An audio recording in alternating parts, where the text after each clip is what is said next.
ভূত এফএম শেষ ambulance part 2।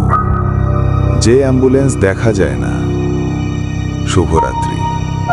আপনি শুনছেন ভূত এফএম। গত পর্বে আমরা জানলাম রাশেদের গল্প। রাত 2:17 একটা অ্যাম্বুলেন্স তাকে নিতে এসেছিল। কিন্তু আজকের প্রশ্ন, ওই অ্যাম্বুলেন্সটা কোথা থেকে আসে?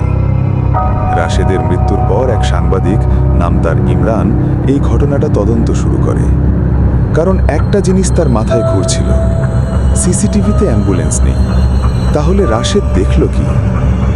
ইমরান পুরনো রেকর্ড ঘেটে একটা ভয়ঙ্কর তথ্য খুঁজে পায়। 10 বছর আগে একই হাইওয়েতে একটা অ্যাম্বুলেন্স অ্যাক্সিডেন্ট করে। ভেতরে ছিল 3 জন, ড্রাইভার, একজন নার্স আর একজন রোগী। কেউ বাঁচেনি।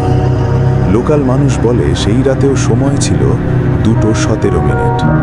Heartbeat sound. এরপর থেকেই নাকি কিছু মানুষ মাঝরাতে সাইরেন শুনতে পায়। কিন্তু আশ্চর্য, রাস্তা থাকে ফাঁকা। ইমরান সিদ্ধান্ত নিল সে নিজে দেখবে। এক রাতে সে ক্যামেরা নিয়ে হাইওয়েতে দাঁড়ালো। ঘড়িতে সময় 2:16, 1 মিনিট বাকি।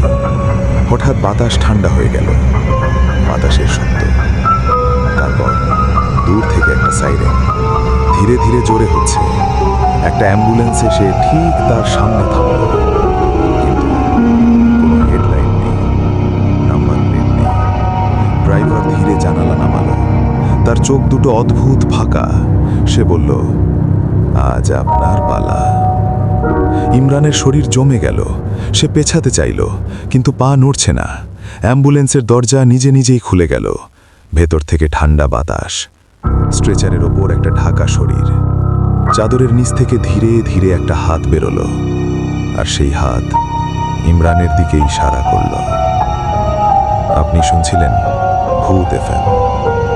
পরের পর্বে জানব ইমরান কি অ্যাম্বুলেন্সে উঠেছিল, আর যারা উঠে